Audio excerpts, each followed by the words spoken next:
Sreekumar sir would like to ask a question to you. Yeah, sir. fantastic. Thank you so much. Sir, can you please come up? So thank you for the wonderful session. What I wanted to just ask is about the habits that has to be nurtured in the students. Now, many parents and also teachers complain that controlling the emotion of the child is now becoming very difficult. They don't express themselves when they come home. These are some of the concerns, and so it's very difficult to read the minds of the children. I mean, what is that is lacking? I mean, whether the parents are not able to understand the children, or is it that the children are not able to communicate with the parents? Where exactly are we losing out this whole thing? Wonderful question. This is what every day I am dealing with, because I get a lot of questions. What to do with my student? They are hyperactive. Sometimes they don't listen to me. Please tell, this is what my child want. They have decided what the child want, but they want me to tell that what the child wanted.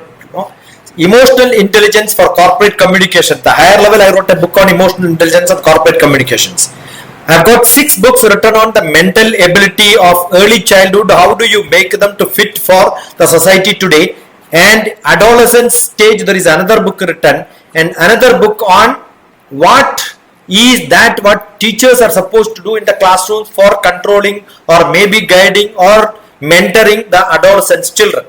The problem is, earlier we had got a large family and everybody have got a counseling expert in their own house, and today every child is being misguided in the sense, see, I'll tell you, most of the time what happens is they have a difficulty in one of the subjects. They go to a psychotherapist or a psychologist today. What happens today? Assume I have got difficulty in mathematics, I go to a psychologist. Naturally, the psychologist will say, I also had mathematics problem, that's why I've chosen psychology. Definitely mathematics is a difficult problem. So they are not solving problems. They are asking the child to run away. But the parents are happy? No, parents are not happy. So what happens? They will have complaint and conflict between the parents and the students and the teachers.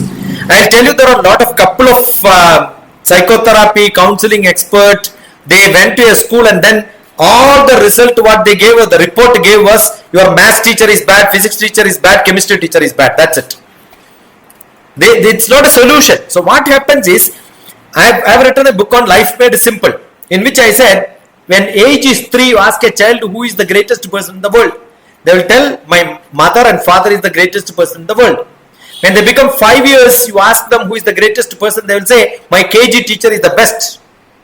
And she knows everybody because she knows all the parents of the other students around them. So the world is limited. But you ask an 8th grade child today, who are your enemies? They'll tell you the enemies are their parents and the teachers, and their best are their friends. They are being misguided by the teenage, by the classmates.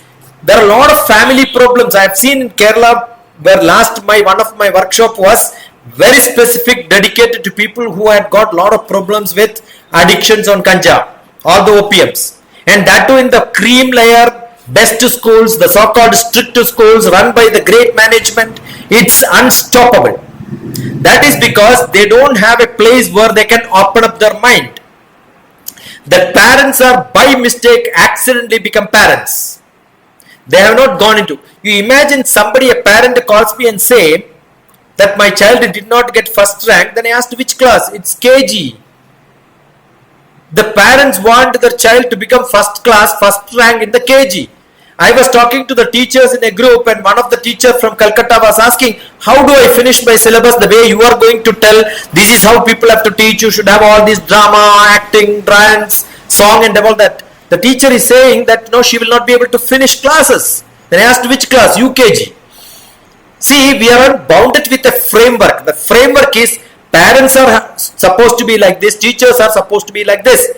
But what happens is, the students are not like that. I keep saying we have a lot of private schools in which those schools are for the parents. Parents take a great credit to saying, my child is in so and so school, and then pay this much. All the responsibility is given to the teachers. So the private schools are for teachers, and all the government schools are for the teachers. Private school for parents, government school for teachers because they get salary even if they don't teach. Let me ask you, where are schools for the students today? In which way they wanted to learn? Is there anybody who are teaching now? See, I take workshops for teachers. I keep asking them, tell me what is in your KG classroom. Really, if a young child wanted to have a classroom of their choice, what is that you can design? I have seen nothing in that classroom is designed for a young child. So starting from early childhood, you can imagine a bench or a stool or a sitting arrangement with a 1 feet height, in which a child from the seat to the eye is only 1 feet. That means 2 feet is their view. A teacher stand in front of them. Which part of the body of the teacher is the student is seeing? Our classroom arrangement is wrong. So seeing that, they get irritated from morning till evening. We should have a space in which, that's why I named it as grandma. Grandmother will sit, children will go around them. They have to have a face-to-face interaction, then only communication will happen. Now today we don't have communication face-to-face looking at it. Earlier in traditional houses, we had somebody sitting on the floor, the child is standing, or I can talk to people face-to-face. When a young child comes, immediately what I do is I'll put it onto the table and then talk to them when I'm sitting on a chair. Otherwise, I'll sit on the floor and ask them to be around me. You should have a face-to-face communication. Then only emotions are. See, now I am talking to only 2 people in the world. Emotional intelligence is not there. Emotional intelligence comes only, not the brain gives blah blah blah lectures. Emotion comes only when you look at the face. That is essential. The physical contact is missing. The patting is missing. Only talking doesn't make sense. So we need to have classrooms in which people can talk to each other. It becomes effective and people will start practicing it every day. The reflection happens. Manam darpada samanam. That's what Shankaracharya says. Manam darpada samanam. The mind, emotions are feelings which are like mirror. So unless I open up my eye, how do I reflect? So you should devise a creative talking time, lot of interaction. The feelings have to come out. The parents have to give a lot of time. You should have some time with the children. If that is not there, how do you encourage expression? What is that KG teacher talks in the classroom? Keep quiet, keep quiet. So if somebody starts shouting at keep quiet, and the person themselves are shouting, you tell me what is the message being given to young child? So emotional intelligence starts growing. The social interaction, interpersonal relationship is a big problem because age 3 to grade 3, that is not being given. The courage is being cut. If that is given, I am up to 7th class, if you know the world is open to them, they will become excellent. And that is the change what I expect in education. If that can be done, in theory that is fantastic new education policy. But 100% it is not going to get implemented in India. Though I have given hundreds of lectures on new education policy, I am sure it is not going to get implemented in India because nobody has an idea and what is to be done in classrooms. I keep traveling from one place to another place, small nursery, LKG, UKG, making this to happen in small places at least once in a week. I have not seen teachers with great courage saying, I am highly creative, I will implement this. We need a set of creative teachers who can look at faces and then talk. Not looking at the board, looking at the PowerPoint, looking at the... So when I give lectures also people ask, do you have PowerPoint? I said, no, I don't have PowerPoint. I have powerful points. I want to see your face. Powerful points will come like this. Understood? So that is what is required. Interaction is required. People should be given full freedom to ask questions. So I love children who can ask maximum number of questions. That is not happening. You are saying keep quiet, keep quiet. That is why they are not expressing. That's what is happening. That's true, because the other day I attended an event which is run by a space club, which is full of children only. They attend classes by space, which are addressed by space scientists. And they ask a lot of questions. Of course, some questions are very routine or even repetitive. But that curiosity to ask and also find out the answers, that is lost as they grow up. Somehow we are killing that curiosity or the urge to ask a question or the courage to ask a question. That is all missing in this process. And- And also from your explanation of my question, what I understood is that we are not teaching child psychology to the teachers, educators. Maybe that is one area where we are lacking. It is there. The child psychology is part of the B.Ed syllabus, but just to write exam, they do that. See, every learners learn it for writing exams, but not practicing in the classrooms.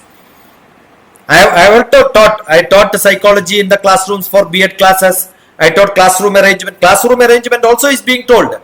See, that is why traditional classroom you can see the desk and bench is kept for children, and after that there is a 2 feet space, then a table for teachers, then a seat for teachers, then the board comes. So the distance from the first bench to the board is approximately 6 to 8 feet.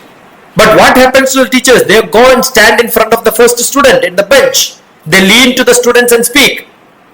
Actually, they don't know. They have not learned how to stand in a classroom. They think that going in front bench and then standing is one of the best method. So I keep saying all the front bench should have a ink put onto that so that they will not bend. The teachers will not bend to the bench. We need it. Tough. Teachers have to be really trained. And one of the biggest problem in the teaching profession is once you get into that, it's a guaranteed lifetime job. They never lose their job. Right? I'm sure if I'm teaching 10th class maths, before going to 10th class for teaching, I must be put into an examination where I get 100 out of 100. Let me go through a toughest question paper and write and pass. I'll tell you, most of the teachers in this country will lose their job. Do they have the courage to write examination on the subject which they are going to teach in the classrooms? I doubt. So that means you are not teaching, actually you are cheating the children in this world, right?